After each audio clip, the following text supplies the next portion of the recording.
चंदेस निम्मलयरा आयिचेसु अहियं पयासयरा सागरवर गंभीरा सिद्धा सिद्धिं मम दिशन्तु सिद्धा सिद्धिं मम दिशन्तु। बीतराग प्रभु महावीर की चरणों में वंदना, परमाराध्य गुरुदेव की चरणों में वंदना। उपस्थित अध्यात्म जिज्ञासु भाइयों और बहनों, तुम स्वस्थ रह सकते हो। इस हेल्थ लेक्चर सीरीज की अंतर्गत आज का हमारा विषय है चिड़चिड़ापन और उपचार, रेमेडीज फॉर इरिटेशन। बंधुओं, यह व्यक्ति और हर घर की कॉमन समस्या है, चिड़चिड़ापन। सबसे पहले हम इसके अर्थ को समझें। चिड़चिड़ापन है क्या? जब कभी हमारे सामने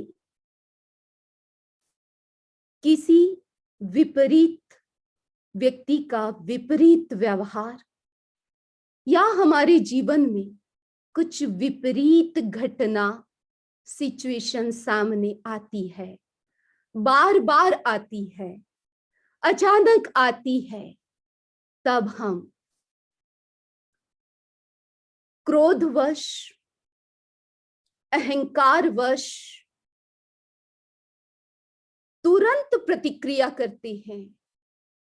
क्विक रिएक्शन हमारे भीतर में होता है, उसी को हम चिड़चिड़ापन कहते हैं।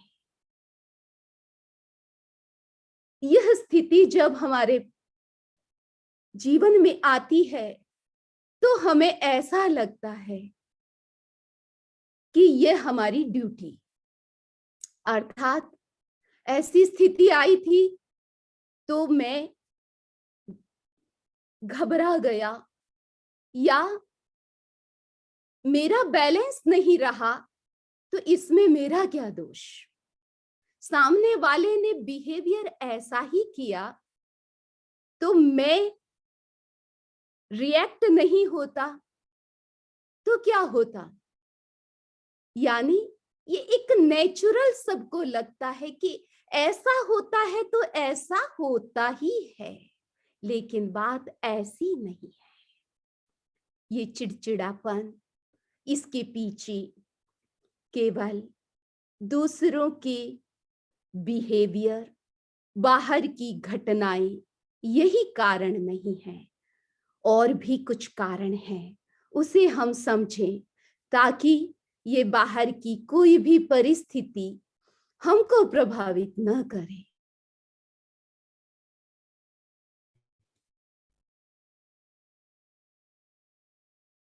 इसका कारण साइंस में खोजे तो कहा जाता है कि इसका संबंध हमारी एड्रिनल ग्लैंड के हार्मोन के साथ जुड़ा हुआ है।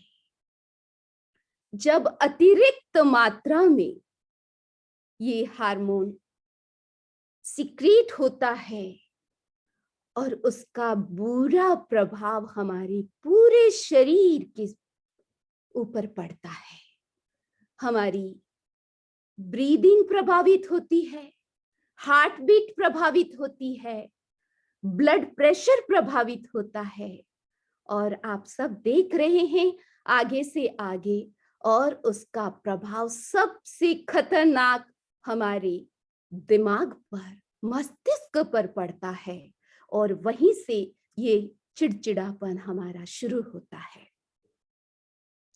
इसके साथ साथ यदि हम आयुर्वेद की दृष्टि से विचार करें तो जहां एड्रिनल ग्लैंड के हार्मोन क्रिएट होते हैं, वहीं आयुर्वेद कहता है कि वात, पित्त और कफ, ये तीन हमारी प्रकृति है, और जब ये विकृत होते हैं तो ये दोष बन जाते हैं।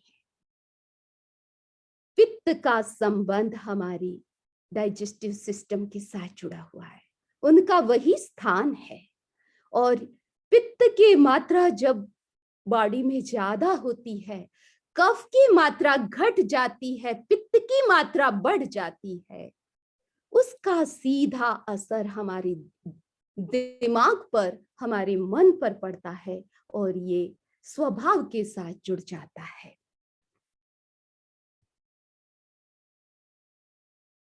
तो इसका संबंध केवल स्थिति और व्यक्ति के साथ नहीं, ये चिड़चिड़ापन हमें क्यों आता है, उसके पीछे कई कारण और जुड़े हुए हैं।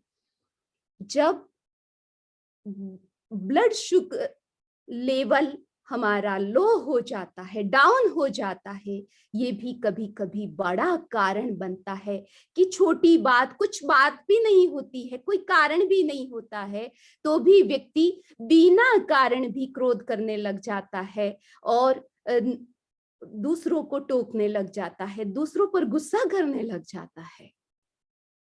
और ये एड्रिनलिन, हमारे हार्मोन जब इम्बैलेंस में होते हैं, ये तो कारण आपने जान ही लिया, और सबसे बड़ा मेन कारण है वो यही है। इसके साथ साथ आप सबकी जानकारी के लिए कि जब हमारे शरीर में विटामिन्स, उनकी कमी तो कारण बनती ही है चिड़चिड़ापन का, लेकिन अगर ये विटामिन्स ज्यादा होते हैं, मात्रा जितनी हमें जरूरत है उससे अगर ज्यादा बॉडी में पाए जाते हैं, या आपने बाहर से कुछ इनटेक किया है, तो उसका भी प्रभाव हमारे स्वभाव पर पड़ता है।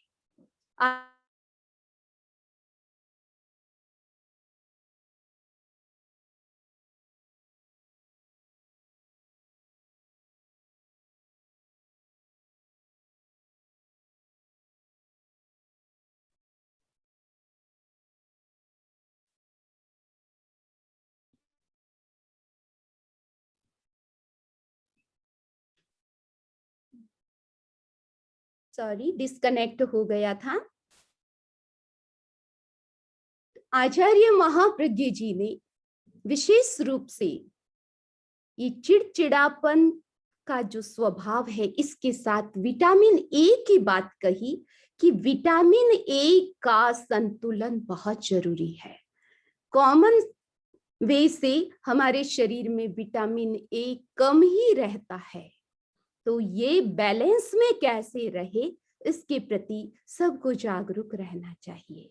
इसके साथ साथ मिनरल्स और आयरन, इसका भी संबंध हमारी इस नेचर के साथ जुड़ा हुआ है, चिड़चिड़ापन के साथ। ये डाइट और हमारा इंटरनल, हमारी सिचुएशन, फिजिकल हमारी सिचुएशन और डाइट, इनका भी संबंध इसके साथ जुड़ा हुआ है, और कैसे ये सब भी हमारे इस स्वभाव में कारण बनते हैं, तो हमें इनके प्रति जागरूक होना चाहिए।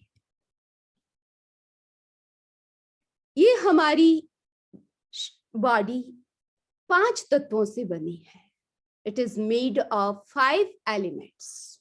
उनमें एक तत्व है, वो है फायर, और उसका स्थान भी ये हमारा डाइजेस्टिव सिस्टम, यानी ये मध्य भाग ही है।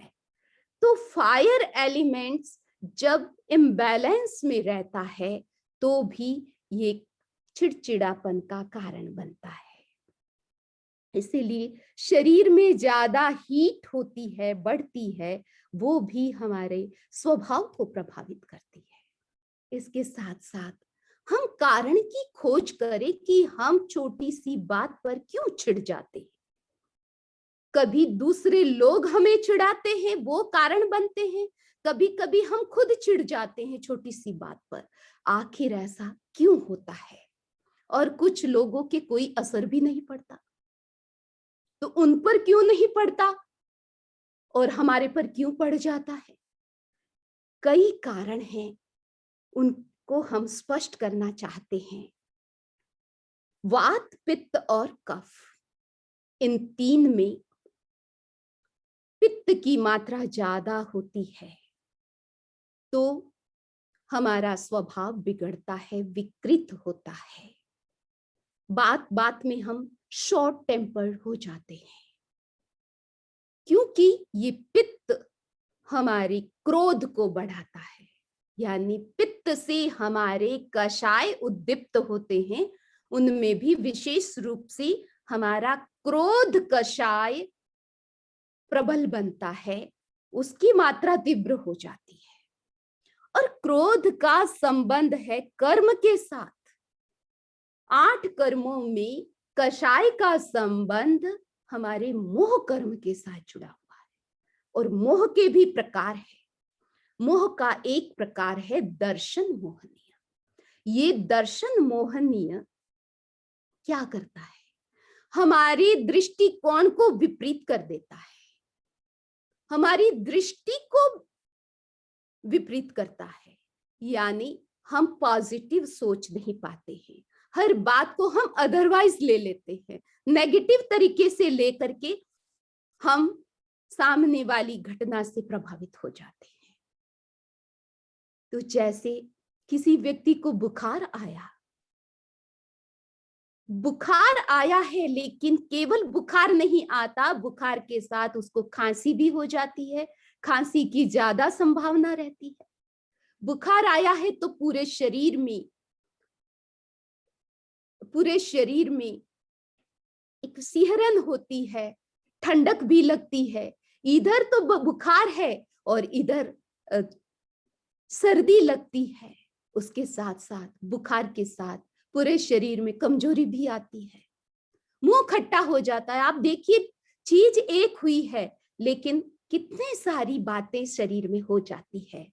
इसी तरह शरीर में केवल एक पित्त दोष प्रबल हुआ है या प्रकुपित हुआ है, लेकिन उसके साथ साथ हमारे कषाय भी उससे प्रभावित होते हैं और उसके साथ हमारे कर्म भी प्रभावित होते हैं। जब ये सब प्रभावित होते हैं तो पूरा शरीर, और शरीर में जो हमारे ग्लैंड्स है, विशेष रूप से ये एड्रिनल ग्लैंड भी उसी से प्रभावित हो जाते हैं। तो सारे कारण ये एक साथ बन जाते हैं और इस मोह कर्म के कारण हमारा अज्ञान बढ़ता है। हम घटना को सही रूप से समझ नहीं पाते हैं, समझने की कोशिश नहीं करते हैं और उससे पहले हम गुस्से में आ जाते हैं।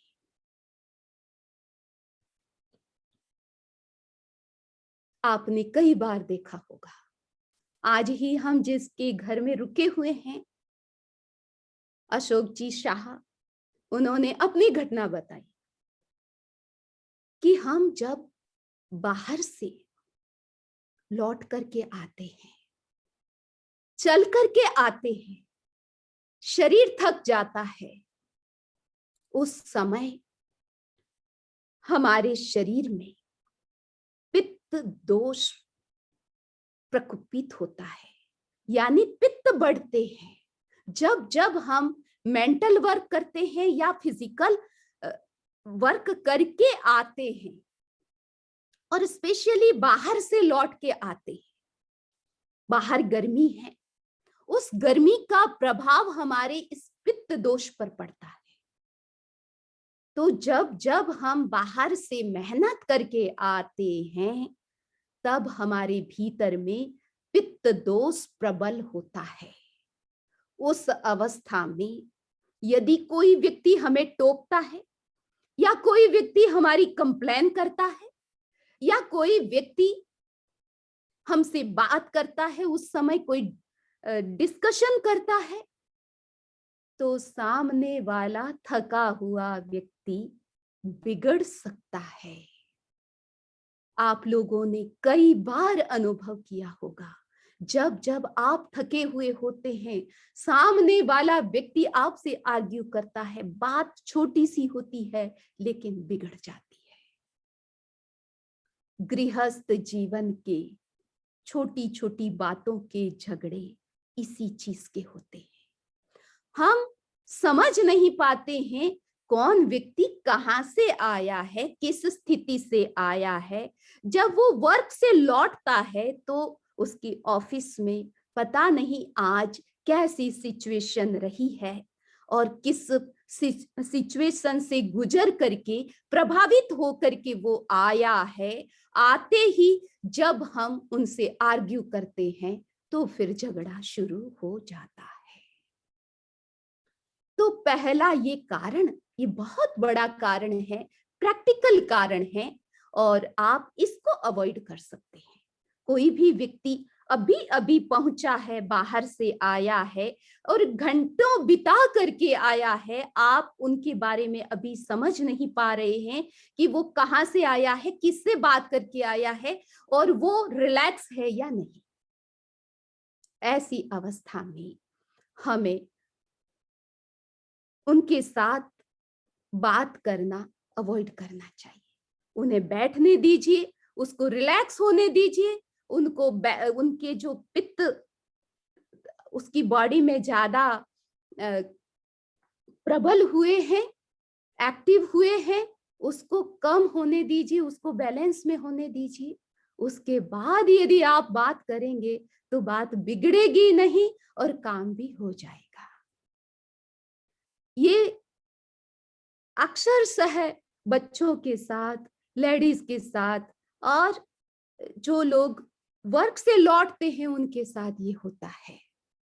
तो ये इस कारण से आप बच सकते हैं। दूसरा हमारा इंटरनल कॉज है।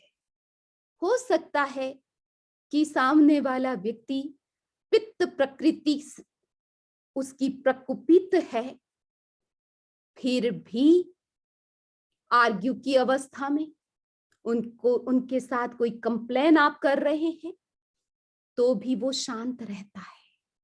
क्यों रहता है? उसके पीछे कारण है। कारण क्या है? आपका भीतरी कारण। जब हमारे भीतर में, हमारे हृदय में करुणा का भाव विकसित होता है, हमारे भीतर में स्नेह का भाव, प्रेम का भाव, ये जब हमारा विकसित होता है तो सामने वाला कोई भी व्यक्ति हमारी कैसी भी हरकत करता है और किसी भी सिचुएशन में करता है, आप उसको हैंडल कर लेते हैं। क्यों कर लेते हैं? क्योंकि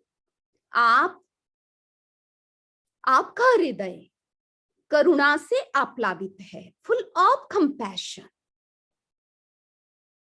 और कई उदाहरण हमारे सामने हैं। अब्राहम लिंकन के इतने एग्जाम्पल है। जब वो राष्ट्रपति बने तो व्यक्ति व्यक्ति उनको उकसाता था, उनको चिढ़ाता था। कोई कहता कि आपके पिता तो चमार थे।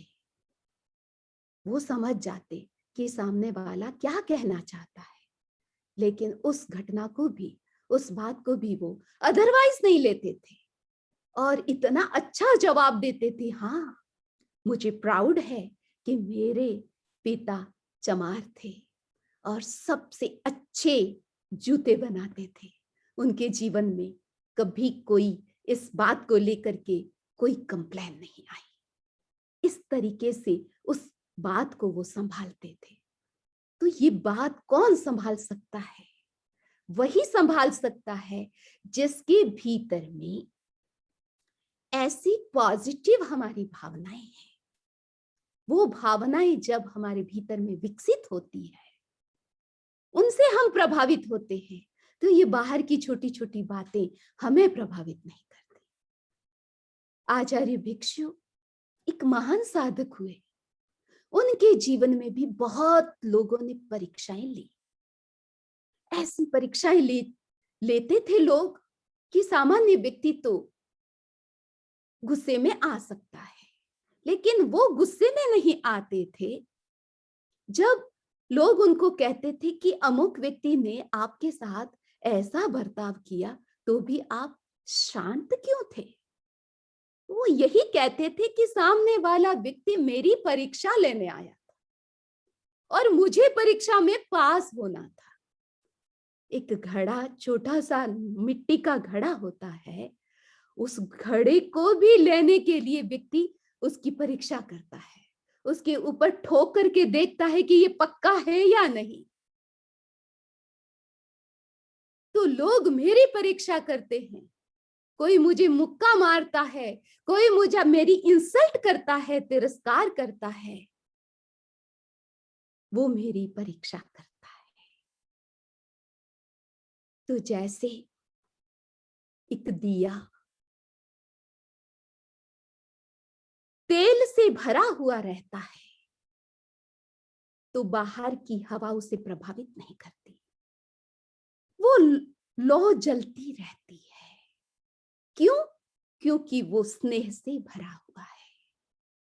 जैसे ही स्नेह खत्म होता है, स्नेह का मतलब ऑयल, ऑयल को स्नेह भी कहा जाता है। तो जैसे ऑयल पूरा हुआ, तो बाहर का छोटा सा हल्का सा हवा का झोंका उसे बुझा देता है। इसी तरह जब हमारा हृदय स्नेह से भरा हुआ रहता है, करुणा से, दया से भरा हुआ रहता है, रिस्पेक्ट से भरा हुआ रहता है, तो हम हिलते नहीं हैं, हम बुझते नहीं हैं, हम प्रभावित नहीं होते हैं।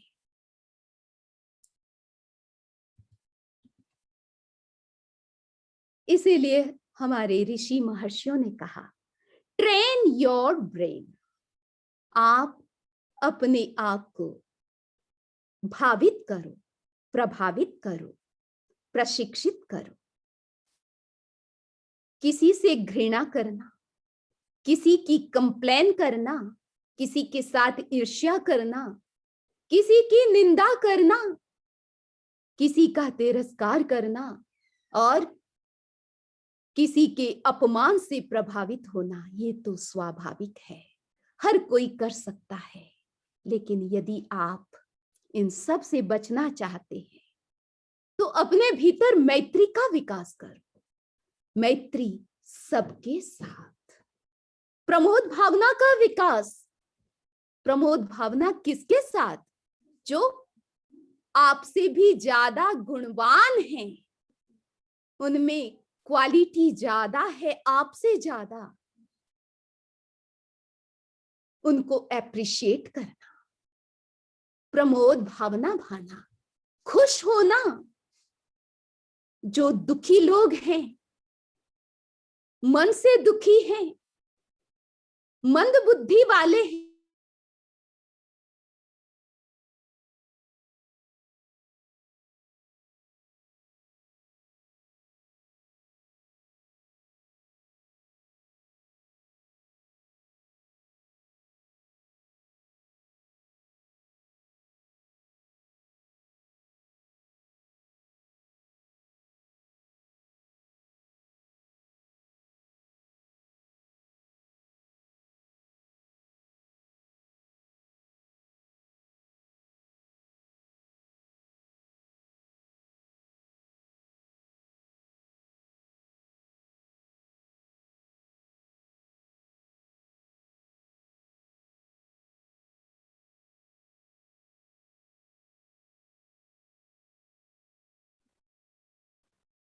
तो हमारा प्रसंग चल रहा था कि हम ट्रेन योर ब्रेन, और लगता है कि आज की हमारी ये इलेक्ट्रॉनिक प्रॉब्लम हमारी परीक्षा कर रही है।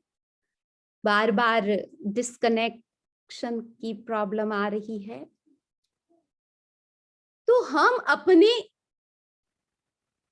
ब्रेन को ट्रेन करें, प्रशिक्षित करें। जब ये भावनाएं हमारे भीतर में पलती है, जो लोग हमारे से विपरीत चलते हैं, जो हम नहीं चाहते वैसा बर्ताव हमारे साथ करते हैं, हमारी बात को काटते हैं और जिससे हम डिस्टर्ब होते हैं, ऐसा बर्ताव वो हमारे सामने करते हैं, तुच्छ हरकतें हमारे साथ करते हैं। तो ऐसे विपरीत चलने वाले लोग, उनके प्रति हम मध्यस्थ भाव का प्रयोग करें। उनके प्रति मध्यस्थ भावना, विपरीत लोगों के प्रति मध्यस्थ भावना, इस प्रकार हम भावना संपन्न बने। उससे होगा क्या? साइंटिफिक उसका क्या प्रभाव होता है हमारे भीतर में?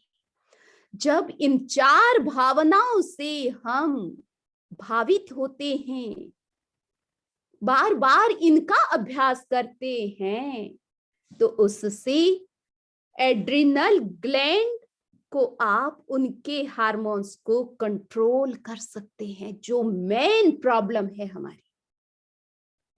इसके साथ साथ हमारी ब्रेन की अल्फा तरंगे, अल्फा वेव्स को हम इंक्रीज कर सकते हैं। अल्फा तरंगे आपको सदा प्रसन्नता में, आपको सदा रिलैक्स रखती है। ये भी हमारे भीतर की रासायनिक प्रक्रिया है।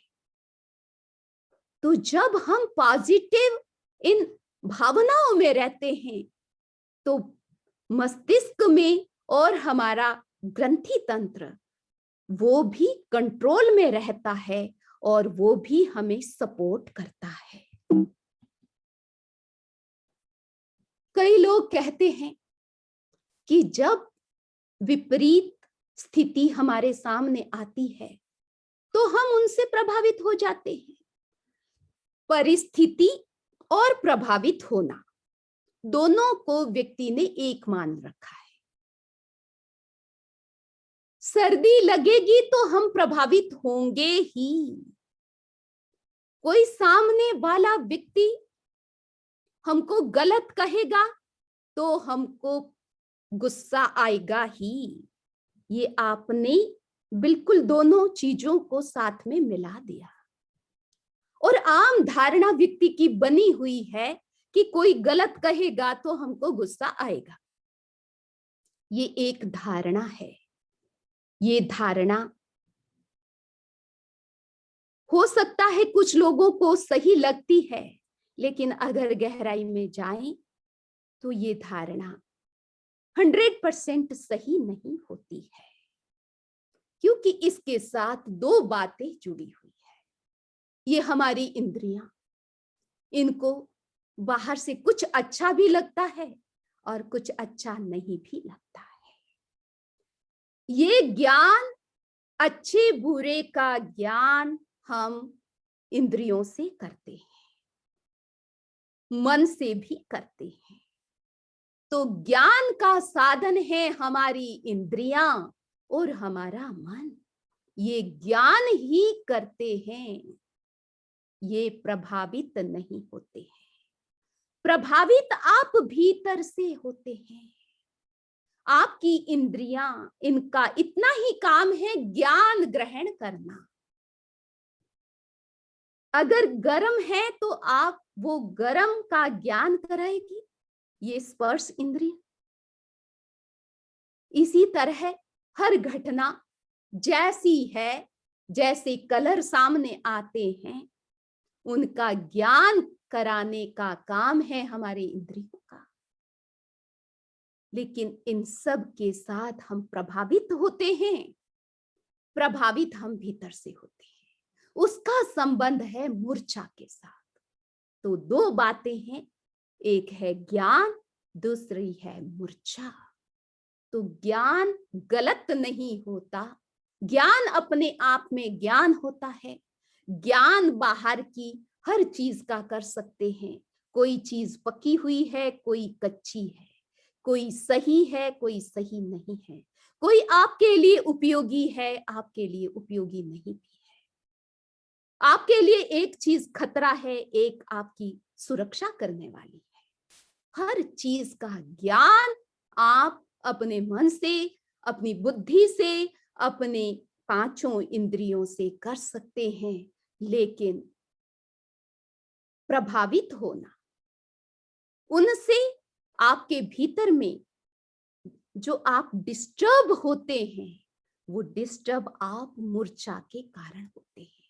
भीतर में मोह कर्म की प्रबलता, मोह कर्म के कारण अज्ञान की प्रबलता, और अज्ञान के कारण राग और द्वेष, इन दोनों की प्रबलता उससे जुड़ी हुई है।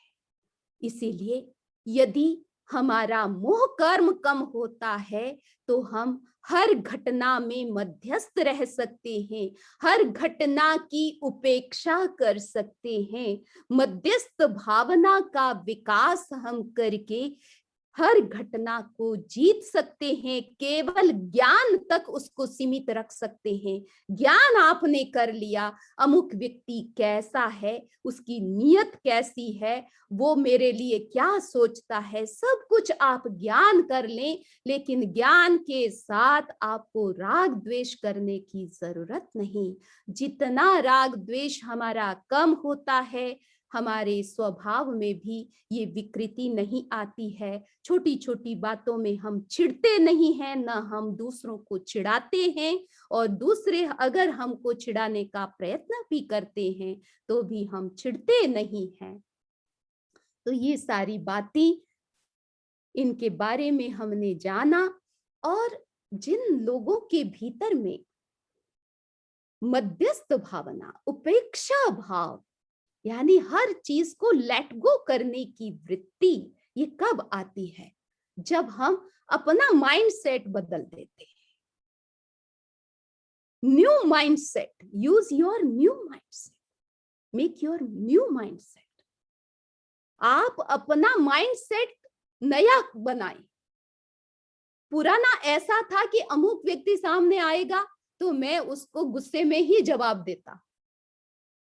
हो सकता है कुछ कुछ लोग ऐसे आते हैं, उसको आप रिस्पेक्ट से जवाब नहीं देते हैं, उनका रिस्पेक्ट नहीं करते हैं, क्योंकि आपकी धारणा बनी हुई है अमुक व्यक्ति ऐसा ही है।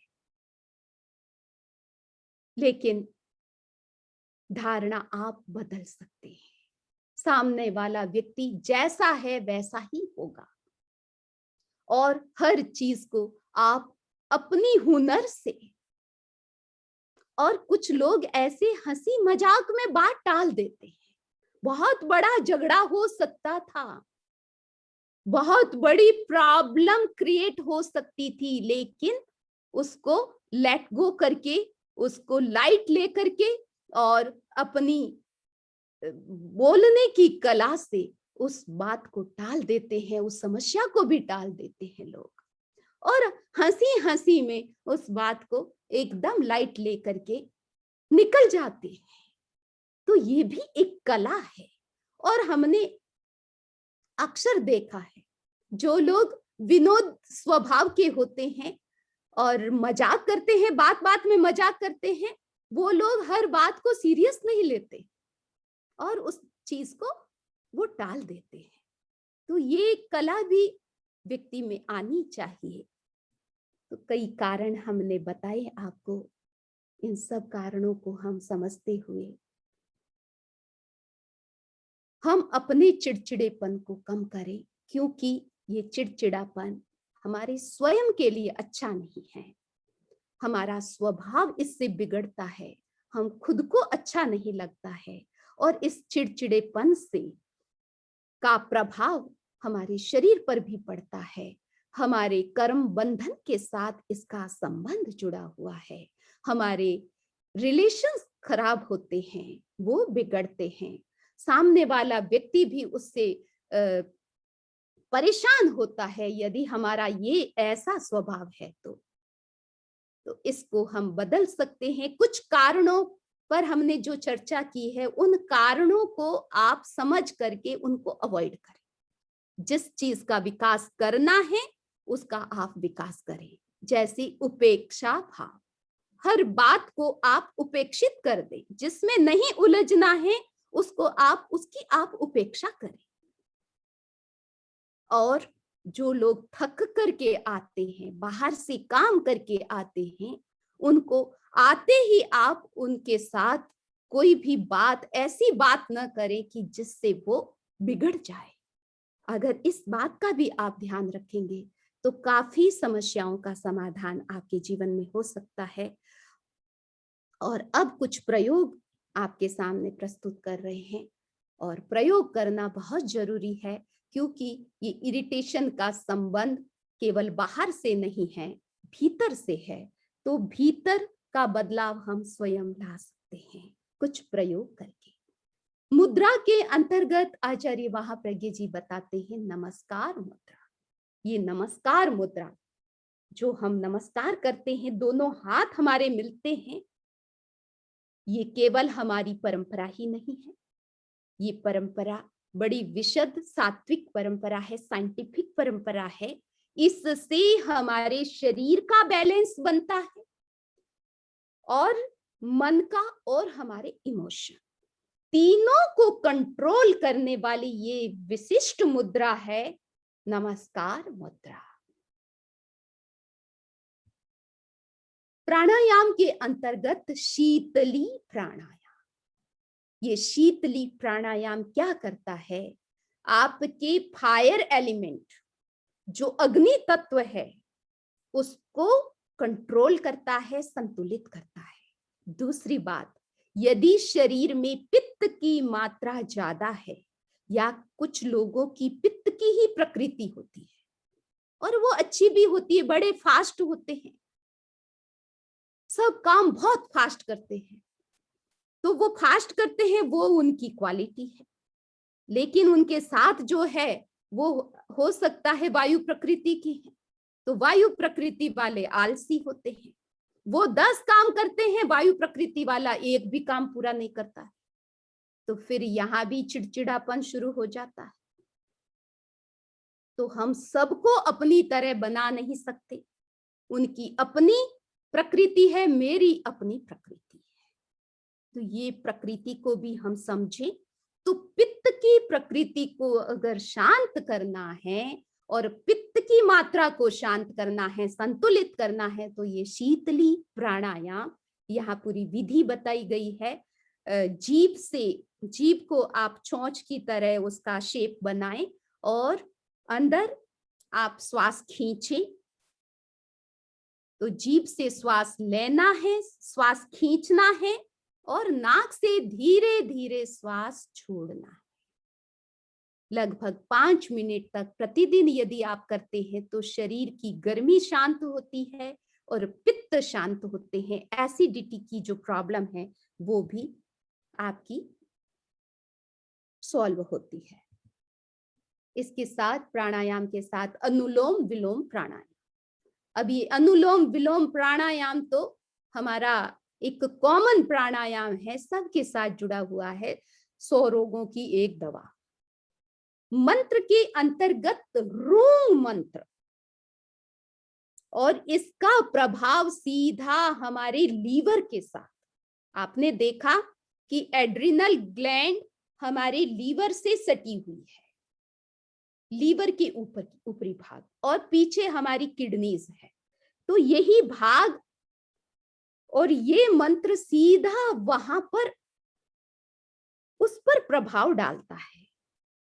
तो इसका उच्चारण कैसे किया जाता है, आप अपना ध्यान लीवर पर केंद्रित करें, लीवर का भाग, किडनी का भाग, पूरा श्वास भरें, ह साइलेंट रहेगा, और फोर्स के साथ इसका उच्चारण आपको करना है, जिसका प्रभाव आपकी नाभि पर पड़ता है।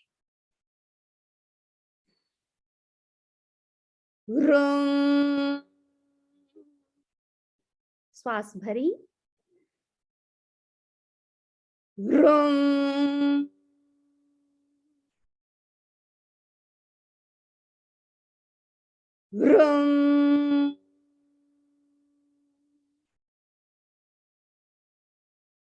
तो इस रूम बीज मंत्र का अभ्यास आप प्रतिदिन 5 से 10 मिनट आप जितना कर सकते हैं, इससे एक नया लीवर बन जाता है।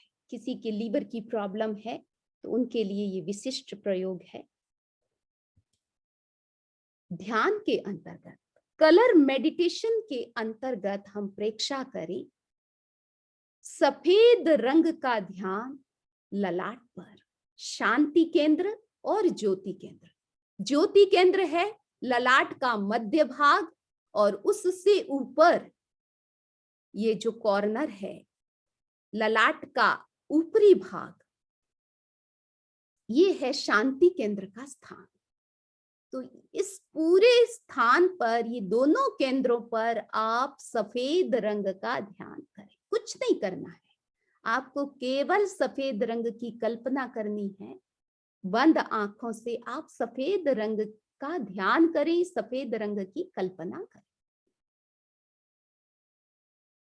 उससे भी हमारा स्वभाव परिवर्तन, यानी स्वभाव में परिवर्तन आता है। दूसरा है हृदय पर, आनंद केंद्र पर हरे रंग का ध्यान करें। हरा रंग देखना है।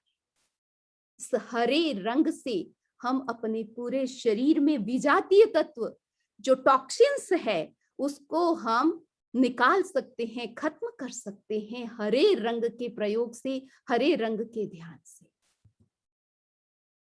सेल्फ सजेशन, ये बड़ा महत्वपूर्ण प्रयोग है और सबकी सब बीमारियों के साथ ये एक कॉमन प्रयोग है कि आप स्वयं को सुझाव दे करके सेल्फ सजेशन के माध्यम से, ऑटो सजेशन के माध्यम से आप उस चीज को यदि बढ़ाना है तो बढ़ा भी सकते हैं, घटाना है तो घटा भी सकते हैं। तो चिड़चिड़ापन का जो स्वभाव, उसको यदि आपको बदलना है, इस स्वभाव को बदलना है तो मृदुता की अनुप्रेक्षा करें कि मेरा स्वभाव मृदु कैसे बने, कोमल कैसे बने। स्वभाव में जब कोमलता आती है, मृदुता आती है, मधुरता आती है, तो फिर ये चिड़चिड़ापन खत्म हो जाता है। तो पूरा प्रयोग यहाँ बताया गया है, उसको आप देख रहे हैं पूरी विधि, और इसका प्रैक्टिकल हम प्रयोग करेंगे, वो भी आपको उपलब्ध करवाया जाएगा कि पूरी इसकी विधि क्या है। मृदुता की अनुप्रेक्षा, यदि आपको अपने मृदु स्वभाव का विकास करना है, भाषा में अगर कठोरता आती है, कठोर शब्दों का आप प्रयोग करते हैं और कभी कभी बोल करके काम बिगड़ जाता है, तो यदि आप अपनी वाणी को मधुर बनाना चाहते हैं और स्वभाव को मधुर बनाना चाहते हैं तो ये मृदुता की अनुप्रेक्षा बहुत ही विशिष्ट प्रयोग है, इसका आप अभ्यास करेंगे। और इसके साथ साथ हम कुछ योगासन भी हमारे स्वभाव को बदलने में सहयोगी बनते हैं। तो कुछ विशिष्ट योगासन जिसका प्रदर्शन बॉम्बे से हमारी प्रसिद्ध प्रेक्षा ध्यान की ट्रेनर श्रीमती विमला जी दुगड़, जो हमारे हर सेशन में उनका सहयोग बना हुआ है, तो आज भी वो अपने योगा प्रदर्शित करेंगे। आज का प्रयोग करेंगे जिससे हमारा चिड़चिड़ापन दूर हो जाता है, मन शांत, चित्त शांत, क्रोध शांत हो जाता है। तो आइए सर्वप्रथम करते हैं शशांक आसन। दोनों पैर सामने, राइट पैर को फोल्ड, लेफ्ट पैर को फोल्ड, दोनों हाथ जुड़े हुए दोनों पैरों के मध्य। श्वास बढ़ते हुए दोनों हाथों को ऊपर ले जाएंगे, ऊपर की ओर ताने। 1 2, श्वास छोड़ते हुए हाथ और सिर दोनों एक साथ, हाथों को आगे की ओर फैलाएं, ललाट भूमि से स्पर्श। कुछ समय रुके, श्वास भरते हुए 3, ऊपर, श्वास छोड़ते हुए पुनः स्थिति में। इसी आसन को 2 से 3 बार करना है, समय के अनुसार एक ही बार कर रहे हैं। अब हम करेंगे मेरुदंड की क्रिया। भूमि पर पीठ के बल लेट जाएं, दोनों हाथ कंधों के समानांतर, हथेलियां जमीन से स्पर्श। दोनों पैरों के मध्य एक पांव तल जितनी दूरी रहे। श्वास भरेंगे। लेफ्ट पैर का अंगूठा राइट पैर की एड़ी से टच। करवट राइट साइड, नेक लेफ्ट साइड। यही क्रिया दूसरी साइड। लेफ्ट साइड करवट, राइट साइड गर्दन। कान को भूमि से लगाएं। श्वास छोड़ते हुए सीधे। क्रिया नंबर 2। इसी प्रकार दूसरे पैर से भी करना है। समय के अनुसार हम एक एक पैर से कर रहे हैं। लेफ्ट पैर के अंगूठे और अंगुली के बीच में राइट पैर की एड़ी स्थापित। श्वास भरें। राइट साइड करवट, लेफ्ट साइड गर्दन। श्वास छोड़ते हुए सीधे। इसी प्रकार दूसरे पैर से भी दोहराना है। अब राइट पैर के टकने पर लेफ्ट पैर का टकना। क्रिया नंबर 3। श्वास भरें। राइट साइड करवट, लेफ्ट साइड गर्दन। श्वास छोड़ते हुए सीधे। लेफ्ट साइड करवट, राइट साइड गर्दन। श्वास छोड़ते हुए सीधे। पैर को नीचे रखें। क्रिया नंबर 4। लेफ्ट पैर सीधा, राइट पैर को फोल्ड करें और पंजा घुटनों के पास स्थापित। श्वास भरें। लेफ्ट साइड करवट, राइट साइड गर्दन। श्वास छोड़ते हुए सीधे। पैर सीधा करें। अब राइट पैर सीधा, लेफ्ट पैर को फोल्ड करें घुटनों के पास। श्वास भरें। राइट साइड करवट, लेफ्ट साइड गर्दन। श्वास छोड़ते हुए सीधे। क्रिया नंबर 5। दोनों पैरों को फोल्ड करें। दोनों पैरों के मध्य फासला। राइट पैर को नीचे लेटाएं। लेफ्ट पैर का घुटना राइट पैर की एड़ी से टच। राइट साइड करवट, लेफ्ट साइड गर्दन। श्वास छोड़ते हुए सीधे। श्वास भरते हुए लेफ्ट साइड करवट, राइट साइड गर्दन। श्वास छोड़ते हुए सीधे। क्रिया नंबर 6। दोनों पैर मिले हुए, एड़ी नितंब से टच। श्वास भरें। लेफ्ट साइड करवट, राइट साइड गर्दन। श्वास छोड़ते हुए सीधे। श्वास भरते हुए राइट साइड करवट, लेफ्ट साइड गर्दन। श्वास छोड़ते हुए सीधे। क्रिया नंबर 7। एड़ी और सिर का भाग जमीन से सटा रहेगा। कमर व नितंब का भाग उठाएंगे। श्वास भरते हुए। कमर दर्द वाले, बैक पेन वाले ध्यान दें, उनको नहीं करना है और धीरे धीरे अभ्यास से आगे बढ़ना है। श्वास भरते हुए उठाएं और नीचे पटके भूमि पर। अब 8वीं क्रिया में बेलन की तरह सिर को घुमाना है, पूरे शरीर को घुमाना है। दोनों हाथों में ऐसा लोक लगाएं और सिर के पीछे। श्वास भरें। करवट। श्वास छोड़े। पुनः वापस। इसी प्रकार दूसरी तरफ भी जाना है। 3 आवृत्ति करें। रिलैक्स।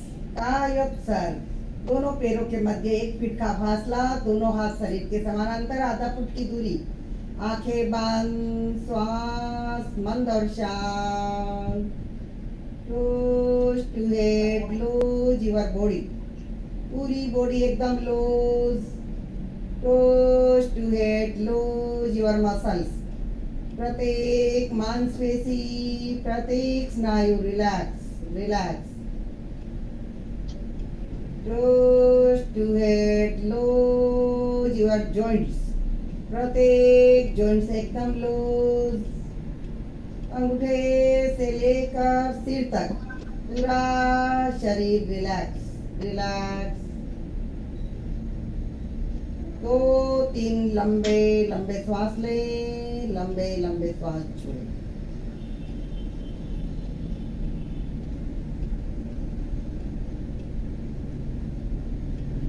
दोनों पैरों को मिलाएं, हाथों की मुट्ठी बंद करें, खोलें।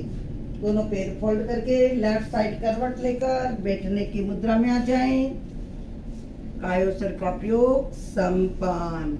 बहुत ही अच्छा सुंदर प्रयोग है। भगवान महावीर ने कहा है 100 रोगों की रामबाण दवा कायोत्सर्ग है। तो कायोत्सर्ग करने से संपूर्ण शरीर एकदम हल्का हो जाता है, तनाव मुक्त होकर चिड़चिड़ापन हमारा दूर हो जाता है।